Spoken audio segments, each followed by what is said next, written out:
Welcome to Lecture 5 of BRITE Old Testament 510, the historical books.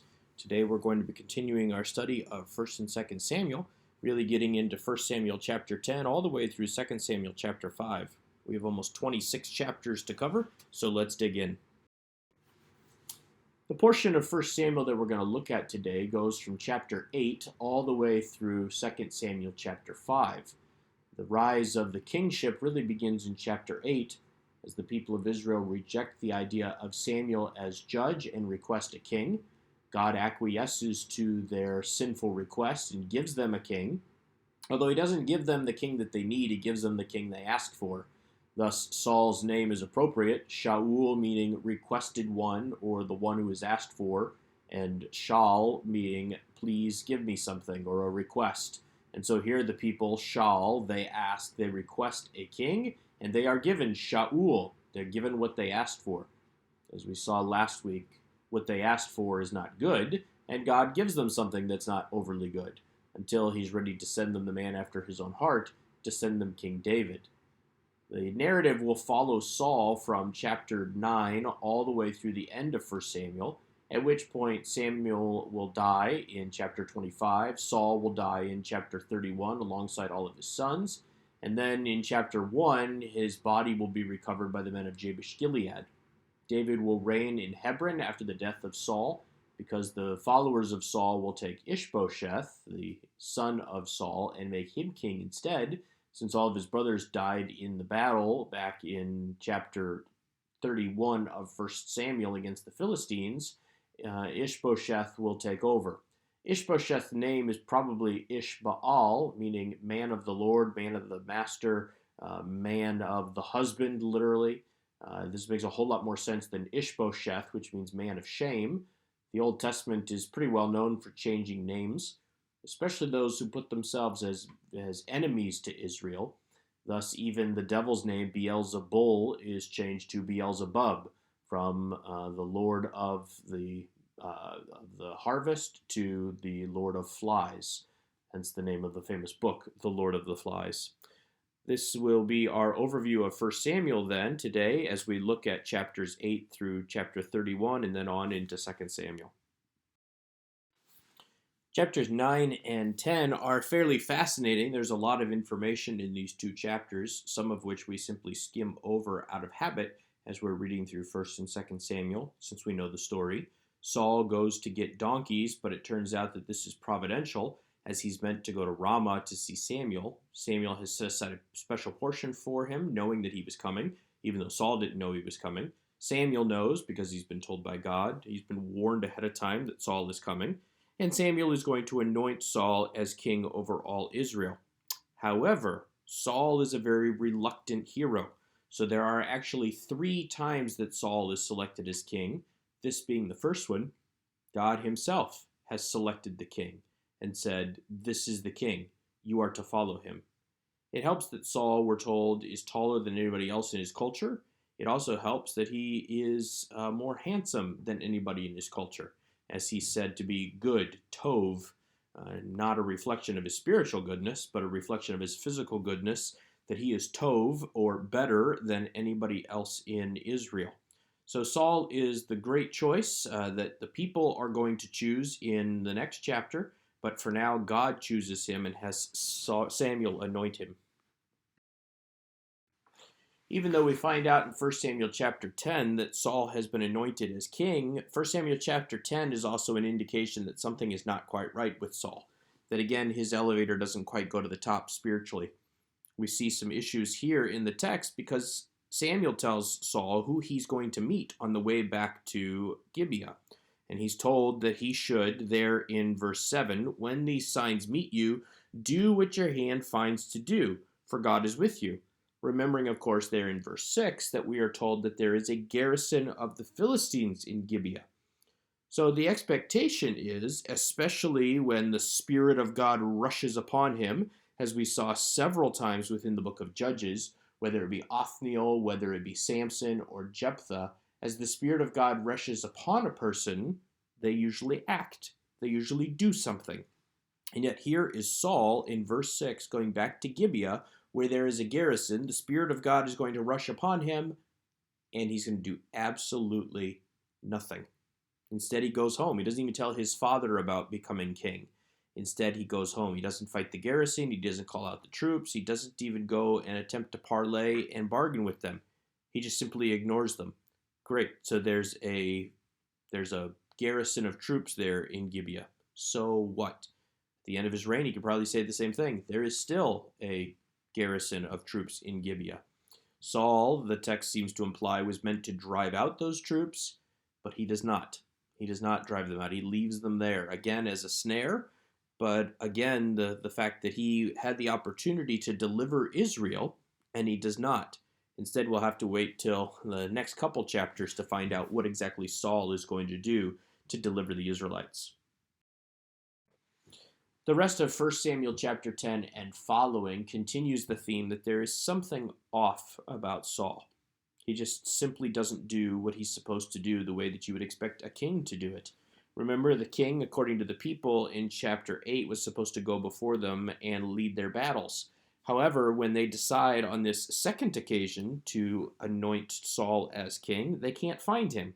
And it turns out that he's hiding. He's hiding in the bushes because he's scared. Not really exactly the kind of guy who's going to fill you with terror as you find out that the king before you used to hide under his bed when he was scared. So here we have Saul hiding among the baggage, not being willing to be anointed king. They go, they take him, they make him the king, and not everybody wants to follow him, which is understandable since, again, he was hiding. Although we're told that these are worthless fellows who will not follow him. These worthless fellows, using the same word as describes Eli's sons back in chapter 2, worthless. So these men are men who say Saul should not be king, although they're going to change their mind because we see Saul deliver the town of Jabesh-Gilead when it is under attack. And when the men of Jabesh-Gilead say that we should put to death those who said Saul should not be king, Saul wisely averts a disaster. We've been down this road before, killing off Israelites. The tension that existed between Gideon and Ephraim, and then between Jephthah and Ephraim. And now here we see the cycle broken, that Saul does not get revenge. Instead, Saul says, no, we're going to rejoice this day. There is no need for revenge, and allows those men to be accepted back into the fold of Israel, which is very wise on his part. We're kind of left scratching our heads of how in the world did somebody make such a wise decision without having impact of Scripture, any impact of the law in his life, and yet he wisely doesn't say anything. He allows it to be smoothed over so that there is no division within Israel. Again, this is the second of 3 narratives of Saul becoming king. We're going to see the third one after he delivers the town of Jabesh-Gilead, as he delivers them from the Ammonites, and as the people say at that point, let's go and make him king. In chapter 11, Nahash the Ammonite attacks the city of Jabesh-Gilead. Men of Jabesh-Gilead ask for permission to find somebody to defend them. Not really sure why the Ammonites decide that that's a good idea. Seems like a very bad idea. I suppose they were expecting that they could defeat Israel in open battle if the Israelites were crazy enough to come to the defense of Jabesh-Gilead. What they didn't count on was that the Spirit of God would come upon Saul, and in a scenario very reminiscent of cutting up the concubine, he cuts up his oxen and sends it to the 12 tribes of Israel and says that they need to come out and defend the Jabesh-Gilead. The men do come out, and they do defeat Nahash the Ammonite. They successfully deliver Jabesh-Gilead, at which point the people say maybe having Saul as king is not such a bad idea. Of course, we've already seen the warning signs so far. He didn't take out the garrison that he was supposed to, and he was hiding among the baggage, and yet still the people are saying, okay, now we trust that he should be king. Now we trust that we should anoint him. So Samuel says, let's go to Gilgal and there renew the kingdom. This is not the only time or the first time that we've seen Gilgal mentioned. Back in chapter 9, Samuel told Saul that Saul was supposed to go to Gilgal and wait 7 days for Samuel. This seems to be within the midst of that particular scenario. We're really still, it seems, in the first week of Saul's reign. Here we're going to Gilgal, this time to renew the kingdom, this time to anoint Saul as king and recognize him for the third time, the final time, this time's actually going to stick, that he's going to be king over all Israel, not just the people who liked him, as earlier, but now everybody is unanimous in that Saul should be king, which is an odd scenario given the fact that you don't vote for kings, and yet here Saul finally has the support of all the people and will lead accordingly in that support, but first he needs to go to Gilgal and be recognized once more. In 1 Samuel chapter 12, we have Samuel retire. Before he retires as judge, he asks God to make it thunder when it is not the season for thunder. It's not the rainy season. And God answers, which demonstrates to the Israelites that they were better off with Samuel than they were with Saul, because God listens to Samuel. It calls into question their reasoning back in 1 Samuel chapter 8 when they rejected Samuel and God in favor of a king that they could see. They now realize their mistake and they repent. However, it's too late. They already have a king. And of course, this is part of God's plan.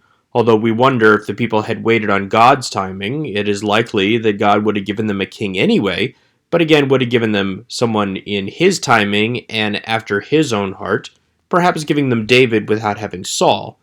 However, the what-if game is difficult to play because God is sovereign over all, and God seems to have orchestrated it this way to teach Israel a lesson, using King Saul as a foil for David, and ultimately as a foil for Christ.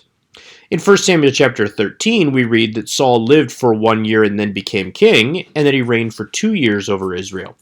This is very odd. We would expect to find out how old Saul was in terms of his age, how long he had lived on earth, and it's probable that he did not become king when he was 1 year old. We would also expect that he reigned for longer than 2 years. There's been great debate over this particular passage. Some scholars have suggested that the 1 year is the 1 year after the birth of David. Others have suggested, including Josephus, that Saul reigned anywhere between 22 to 32 to 42 years. The fact is that we don't know, and debate is continuing to go on in this particular passage. What we do seem to realize, though, in 1 Samuel 13 is that the chronology is not as smooth as we would like it, from 1 Samuel chapter 9 up through this chapter, so that the first verse of the chapter is not the only part of this chronology that is a little confusing, because we read that Saul was supposed to wait for Samuel 7 days, the time appointed by Samuel. However, that was back in chapter 9 and 10, and a lot has happened since then. Are we supposed to assume that Saul has only made it as king for 7 days before he's rejected as king? Are we supposed to assume that everything that happened with Nahash the Ammonite back in chapter 11 took place in the 7 days between when Saul was initially anointed as king and when he then was appointed at Gilgal? Again, the chronology seems very convoluted here. It seems as though the text is implying that Saul only reigned 7 days, because we've only had the 7 days at Gilgal mentioned one other time. But again, we're probably left with a similar scenario that we saw in Judges, where from time to time the writers will not follow a linear chronology, but will orchestrate events in order to emphasize a point. Again, the whole point here is that God has rejected Saul as being king. Not so much that Saul offered a burnt offering, because we see lots of leaders offering burnt offerings, including kings, such as David. The issue really seems to be more that Saul did not obey. Saul does not listen. He burns the burnt offerings himself rather than waiting for Samuel as appointed. So it is likely that Saul reigned more than 7 days before he was rejected, although again that is the way that the text could be read literally in a linear chronology, even though I would not recommend that per se. The fact is we simply don't know how many years that Saul reigned before David became king. There are clues that are offered throughout the books of 1 and 2 Samuel, but it's difficult to come down to an exact conclusion. The Septuagint continues to say 30, Josephus says other people have suggested 40 or 20, and the fact is that a lot of it is just left in theory, conjecture, left in assuming what the timeline is saying, even though the timeline does not explicitly say. In 1 Samuel 14, we see one son of Saul mentioned, the son Jonathan. It's interesting that only one son is mentioned. Apparently, the other two sons are not even in the battle, although when we come to chapter 31, we see that all the sons are in the battle. So again, some hints maybe at chronology as to when this is taking place. Perhaps the other sons are simply not old enough at this point yet to fight. But for whatever reason, the text is silent both on chronology and for why Jonathan is the only son present. What we do know is that Jonathan has a spiritually good head on his shoulders. He goes to the garrison at Gibeah, probably not the same garrison as Gibeath that was found back in chapter 9 and 10. However, it's possible that this is the same garrison that Saul was supposed to have taken out when he was first anointed as king and did not. Either way, we see the presence of garrisons of Philistines throughout the kingdom of Israel, even during the time of Saul, and the fact that Israel is still continuing to fight against the Philistines all the time of Saul. The people don't really understand what's going on as the Philistines begin to swarm. Eventually, they begin to realize that it's because Jonathan and his armor bearer have attacked a garrison. It's interesting that Jonathan does not necessarily think he's going to have success. He certainly knows that success is possible. He hopes that he has success. However, he says to his armor bearer, "We might die. Perhaps we will go up and attack them. Perhaps God will give us success." In this particular case, God does indeed give success. But Jonathan is simply doing the duty of a soldier and is willing to die in the midst of that duty if necessary. However, we do see Saul's complete lack of spiritual understanding in a way completely different from his son, because David, who eventually is going to become king, forms a relationship with Jonathan, which is unusual since David is in many ways Jonathan's competition for who's going to reign after Saul. But we already see a foreshadowing here in 1 Samuel 14 of the fact that Jonathan understands far more than Saul, because Saul ends up ruining the battle by forming this odd vow in his mind, and then he speaks it out. Nobody's allowed to eat, so the men are tired. Jonathan is really frustrated with his father here, but this sets the stage then for Saul to be rejected as king, not only by God, but even by Jonathan, as Jonathan recognizes that David represents the next king, not Jonathan, and certainly not Saul. Saul will later understand this as Saul tries to kill David and to kill Jonathan, suggesting that Jonathan is a shame even to his mother because of his allegiance with David. So again, we see that Jonathan here is the one that knows what's going on. Saul does not. Jonathan is the one who begins the attack. Saul simply reacts. And again, we're left with that question of, if Saul's the one who's supposed to go out and fight Israel's enemies, why is Jonathan the one doing it? Here in 1 Samuel 15, we see an emphasis upon Saul being rejected as king. Rejected ultimately for the second time, although it's explicit here in 1 Samuel 15, it was simply hinted at in 1 Samuel 13, where Saul had sinned by not waiting for Samuel at Gilgal. Here in 1 Samuel 15, Saul will be told that he is rejected as king, and that somebody who is better, Tov, just like in 1 Samuel chapter 9, where Saul was Tov and was better, more Tov than anybody else in all of Israel, although in that particular context it meant that Saul was taller than everybody, and that Saul was good-looking, he was handsome, he was goodly, to use the King James Version. Here in 1 Samuel 15, we find out that it's somebody else who is Tov, better than Saul. In this instance, we know that it's King David, who is a man after God's own heart, who is not just taller than Saul, in fact, he's probably not taller than Saul, who is not more handsome than Saul. He's ruddy and good-looking, but we don't have any indication that he's better looking than Saul. But we do know that he is more spiritual and has a better relationship with God than Saul. He's a man after God's own heart. And in this particular instance, that's what counts. 1 Samuel 15 then will confirm that rejection, as Saul will try to grab Samuel's hem and it will rip, and Samuel will say to Saul, "Just as you have torn my cloak, so God has torn the kingdom from you." 1 Samuel 15 is also another emphasis upon glory. We're told that Saul has gone down to build himself a monument, perhaps. The word is yod, to build himself a hand. perhaps to build himself a testimony or to build himself some sort of monument to congratulate himself over the battle over the Amalekites, even though he hasn't done what he's supposed to do. He will not get the glory ultimately over King Agag. Samuel will get that by hacking King Agag to pieces before the Lord at Gilgal. Ironically, again, we're still at Gilgal. Again, the first place where Samuel told Saul that something was wrong and that Saul would not continue as a dynasty. Here it's confirmed even more as Saul has the kingdom torn from him and given to David, again at Gilgal. We also are told that Saul wants not just a monument to his own glory, but even though he's disobeyed God and has been rebuked by Samuel, he still wants Samuel to go with him and give him glory. Verse 30, I have sinned, yet honor me now before the elders of my people and before Israel. In other words, give me glory.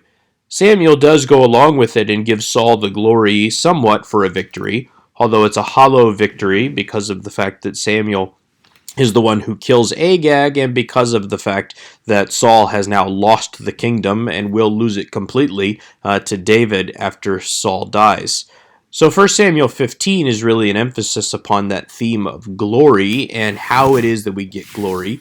Do we get glory by building ourselves monuments? Do we get glory by taking positions over other kings? Do we get glory by looking good in other people's eyes?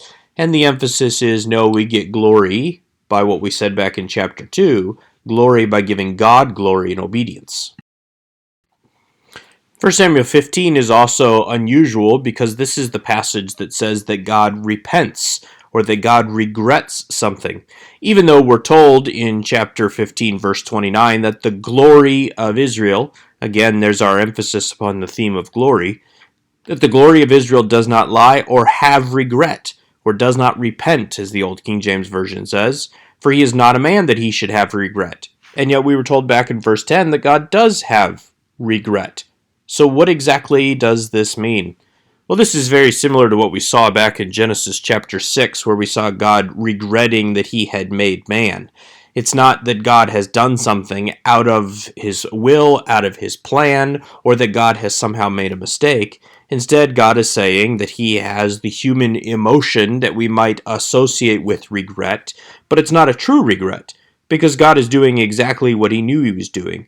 God made Saul king in order to teach Israel a lesson, but he knew that Saul was going to sin against him and was going to turn back and not pay attention to God's commandments. So we see here God using human failure in order to teach Israel a lesson, but at the same time we see God demonstrating the equivalent of an emotion of feeling bad for his people Israel, and feeling as though the people of Israel are suffering and that Saul has turned back from following after God to Saul's own detriment. So even though this was all part of the plan of God, even though God knew this was going to happen, even though God orchestrated this to happen, very similar to the original fall of mankind, as well as the flood and the fall of man into sin, both post and pre-flood, we see God working all things out for his purpose. But that doesn't take away from the fact that it is a negative, and that God recognizes that it's a negative and that it has a negative impact on his people. One of the biggest questions that we have in ethics, especially when we're dealing with the morality side of ethics, is lying. The old question of, if the Germans ask you, are you hiding Jews, do you have to tell them the truth, or is it a sin to lie? Well, we have a similar scenario here in 1 Samuel 16, as God tells Samuel, when Samuel complains, I can't go and anoint anybody king because Saul will kill me, oh, just tell him that you're going to offer the sacrifice. It's an unusual passage because it sounds like God is telling Samuel to lie. I personally take it more as God telling Samuel to tell Saul what Saul needs to know. And withholding extra information is not necessarily a lie, in part because it's really none of Saul's business where Samuel goes. Samuel doesn't answer to Saul. Really, Saul should answer to Samuel, although as we have seen so far, that doesn't happen either. 1 Samuel 16 is also a confirmation of this whole idea of seeing that we have continued to see all the way from chapter 2. Samuel as well has a problem with seeing, because he looks on the appearance of Eliab and assumes that this is the Lord's anointed. And yet, that is not the case. The Lord tells Samuel, no, God does not see as man sees, because man looks at the appearance, but God looks at the heart. And so we're going to get the man after God's own heart. We're going to get David, who, according to the text, is not so bad in appearance either. But again, we have that confirmation of the fact that it's all about the internal, not the external. Here we see Samuel falling into the same problem that Israel did back in chapter 8, of having someone who was tall and therefore must be king. Here Samuel sees somebody who looks like a king and therefore he must be king. And yet the Lord has to teach even Samuel, no, it doesn't work that way. I'm going to take somebody who's a man after my own heart. The story of David and Goliath is easily one of the most misunderstood and misapplied stories in the Old Testament. Oftentimes this is spiritualized to say, see, you can face your giants if you just have faith. While that's not untrue per se, if we read other passages in the New Testament, that is not what this passage in particular is saying. This passage in particular is actually saying you cannot defeat your giants. Instead, you need to place your faith in the king to defeat your giants for you. The king, in this particular instance, is Saul. However, we notice that Saul is not fighting the battle the way he's supposed to. Back in 1 Samuel 8, we were told that the purpose of a king, at least as Israel envisioned it, was to go out before the people and fight their battles. And yet Saul has never wanted to do that. In 1 Samuel 10, he did not attack the garrison. In 1 Samuel 10, he hid among the baggage when it was time to be crowned king. Here, now, we see him not going out and fighting Goliath, but instead sitting in his throne tent, trembling, and all Israel with him. Instead, here comes the young boy David. David comes, a boy who is old enough to go out and fight, but not old enough to be a part of the standing army, because he has to be a certain age in order to be able to be a part of the standing army. He comes and he fights against Goliath. He is the anointed one, having been anointed in the previous chapter. He is the Messiah. He is the one who comes and slaughters the giant, foreshadowing the slaughter of Satan and sin and death at the hands of Jesus Christ, our great David's greater son, our great Savior and Redeemer, the one in whom we trust. Jonathan recognizes this almost immediately, because in chapter 18, verse 4, we read that Jonathan stripped himself of the robe that was on him, and he gave it to David, and his armor, and even his sword, and his bow, and his belt. Jonathan, in effect, gives to David all of the markers of the crown prince, basically saying to David, David, really, you should be king. Not me. I didn't go out and fight Goliath, and certainly not my father. He didn't go out and fight Goliath. Instead, it is obvious to Jonathan that David is supposed to be the king. And this will be something that Jonathan continues to emphasize to David in the coming years, and something that David continues to emphasize in his own life more and more as he fights Israel's battles for them. Not Saul, but David. David going out and fighting. Again, the call to put the faith in the proper king, the proper Messiah, which in this case is David, foreshadowing again David's greater son, Jesus Christ. There is a question of chronology as it relates to chapter 16 and chapter 17, because at the end of chapter 16, we see David becoming a harp player for Saul, because Saul has a tormenting evil spirit that comes and bothers him, and the playing of the harp helps him to feel better. Then in chapter 17, after David goes out and conquers the Philistine, Saul says, "Whose son are you, young man?" And David says, "Well, I'm the son of your servant Jesse the Bethlehemite." There's an emphasis in chapter 16 on the fact that Saul knows exactly who David is. Let David remain in my service, for he has found favor in my sight. And then again in chapter 17, him asking, "Whose boy is this? Whose son are you, young man?" The emphasis in chapter 17 could possibly be on who David's father is, asking why David's father has not come to the battle, or who are David's brothers. It may not simply be a question of, who are you? In verse 56, when the king says, "Inquire whose son the boy is," again, the emphasis seems to be on Jesse. Back in 1 Samuel 16, Samuel seems to know who Jesse is, because he writes a letter to Jesse saying, "Let David remain in my service." But again, there might be this question in chapter 17 of, How did the boy who played the harp for me go out and kill a Philistine? Whose son is that?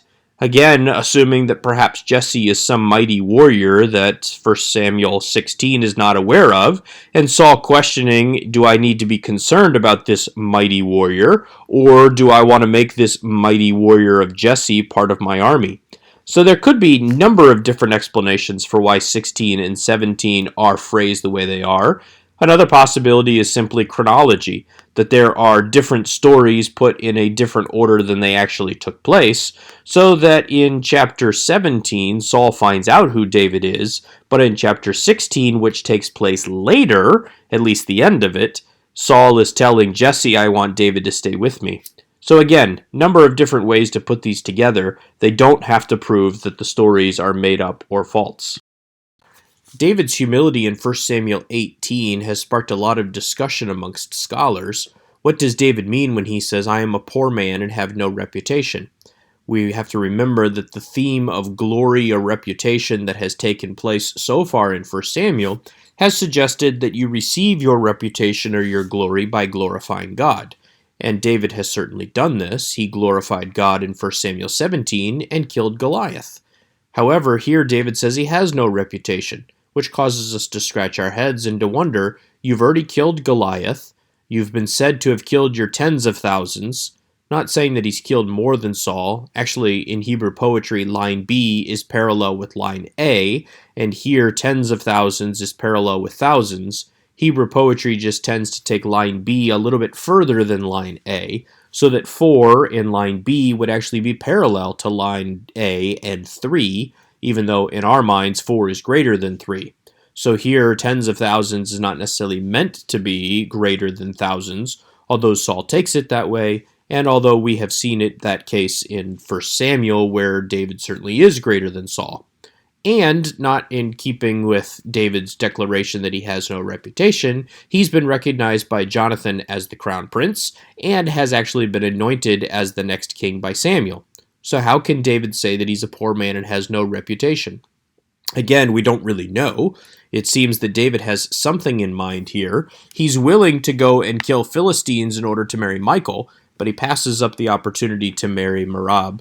It might be that David thinks that he shouldn't be in the king's family because he's not of that particular tribe.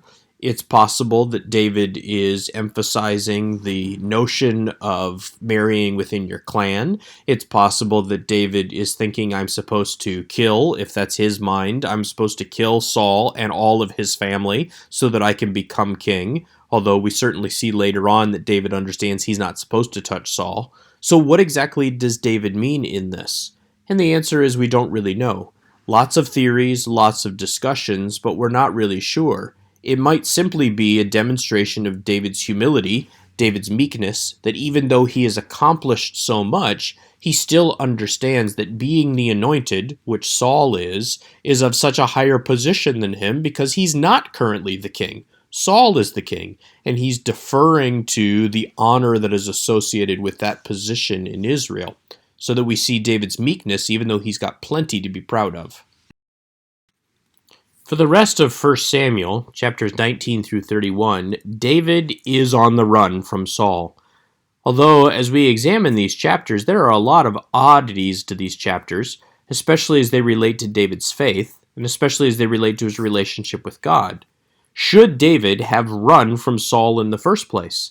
It's a fascinating question to consider. Obviously, it would appear that David needed to run in order to spare his life, but is that where the lack of faith comes in? That David should have trusted in God to protect him from King Saul rather than running? Or is this more like trusting in God and putting on my seatbelt when I drive in the car? Protecting me might be God's plan, but it might not. Although in David's case, God has explicitly told him he is going to be the next king, and we don't see any example in Scripture of somebody being anointed as king and then not becoming king. So David should have known he's going to be king. Nothing is going to happen to him in the interim. Perhaps David is thinking, well, I could certainly be king without my legs, but maybe David is simply doubting God here, and he's running away from Saul to spare his life, thinking that God may not. The same seems to have been the case even in chapters 21, 27, and 29 when David leaves the promised land. leaves the covenant territory of Israel and goes to Gath of all places, which is the home of Goliath. The people in Gath, of course, notice this and say, hey, David's even got Goliath's sword there. And David is the one who has killed his tens of thousands, referencing the Philistines. So David has to lie in order to get out of this situation, pretending to act like a madman. But was David faithless to have gone to Gath in the first place? And then was he faithless in having to lie to get out of it? Or should he have trusted God in both places? Should God have given David the bread at Nob, understanding that the priest is acting in what he thinks is appropriate behavior, and yet the law has said that only priests may eat that bread? So why does David eat of it? We understand from the New Testament, in the words of Jesus, that this is mercy on the part of the priest, since David and his men are starving. But should David have trusted for God to provide food that he's actually allowed to eat, rather than expecting God to provide food that he typically can't eat? There's also the question of David on the run again after he leaves Gath, again running from King Saul. We see him running again and again and again, but again, is it waiting for God to test God by not running, as though God is somehow going to protect David by some magical force field from the sword of Saul? Or is David supposed to run? This is a question that doesn't fit well with David's faith, as we look at David's actions potentially from the perspective of doubt. And then we see David sparing Saul. He quotes this idea that you're not supposed to touch the Lord's anointed, although we haven't really seen that anywhere in the Old Testament. David is consistent in applying this when he kills those who mess with Saul later on, and those who mess with Ishbosheth, even though Ishbosheth is not really the Lord's anointed, but the anointed of northern Israel. Is this just David conveniently using some circumstances to get rid of political rivals, or does David know of an actual biblical principle? And how does David know that that's the principle? Perhaps the son of Zariah is correct, and that David is supposed to kill Saul in one of those instances, and yet he doesn't.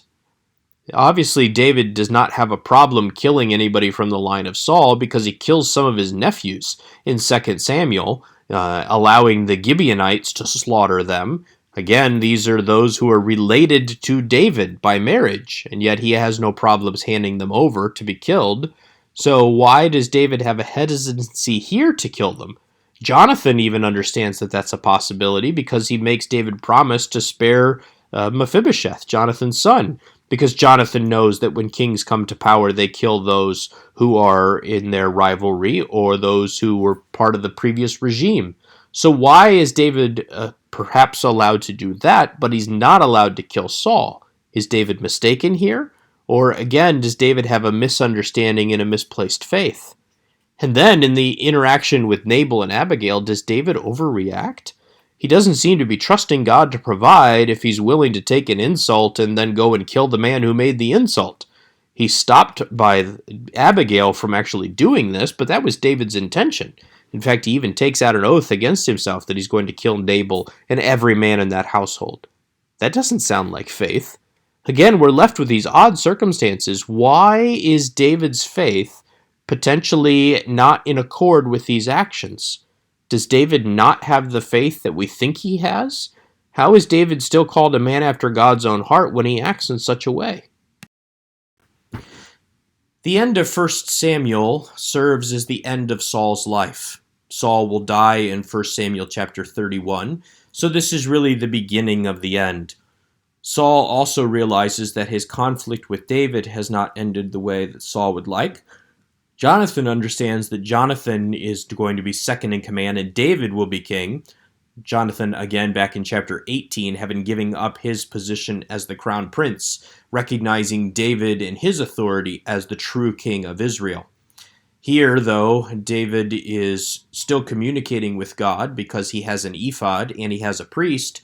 Saul, on the other hand, does not have an ephod or a priest. God will not answer him, and Samuel died in chapter 25.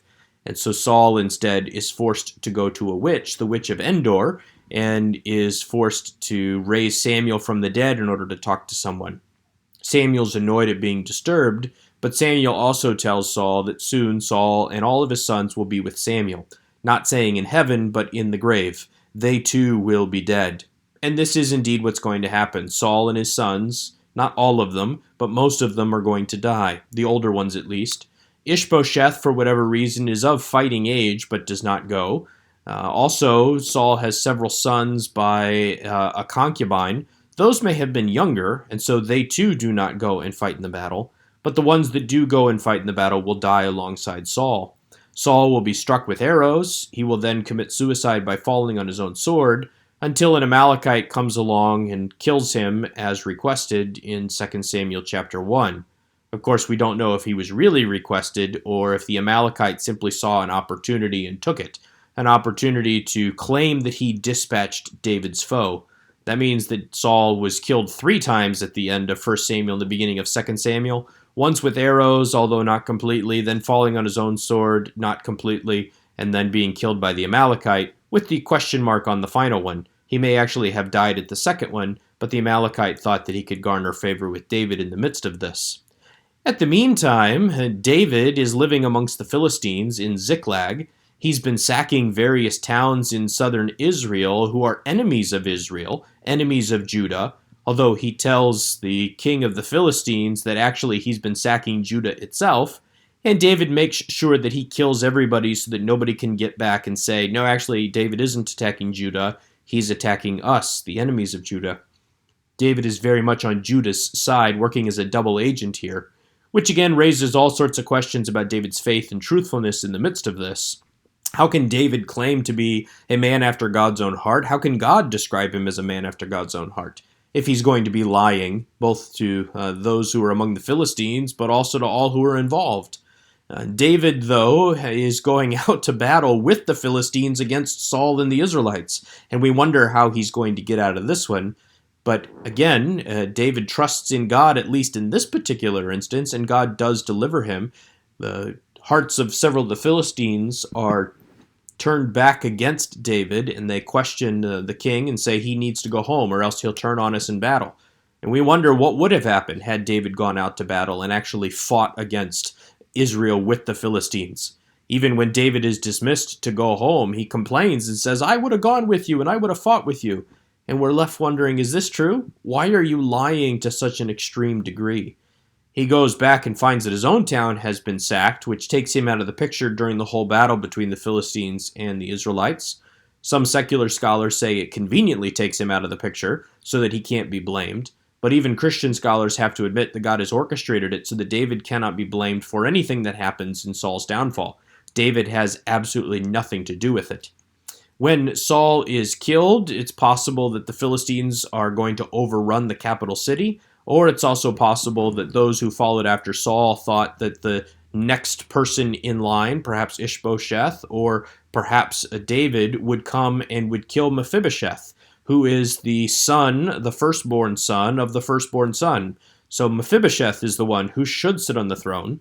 Instead, it is Ishbosheth, as we'll see on the next slide. But Mephibosheth and his nurse flee, and in the process, Mephibosheth is dropped, so that at 5 years old, he will be lame for the rest of his life. The nurse, again, may have thought that she was saving his life by running, but in fact, she ended up damaging him for quite a bit. We see David's mercy to Jonathan and to the covenant, which we'll get to when we get to that point, in his treatment of Mephibosheth, the firstborn son of the line of Saul, who could potentially be a threat to David, as we see later on when David flees from Absalom. So there's a lot going on here at the end. It is a transition period. It's the end of one line of kings and a transition to another line of kings, the beginning of the reign of David, although it's going to be 7 more years before that is accomplished fully. The beginning of 2 Samuel completes the process of Saul's demise. His bodies are recovered by the men of Jabesh Gilead from the walls of the Philistine city. David has them buried in Saul's family tomb, and a lament is sung over him by David. The Amalekite that supposedly killed Saul is executed. We then see David made king in Hebron, where he will now reign for the next 7.5 years.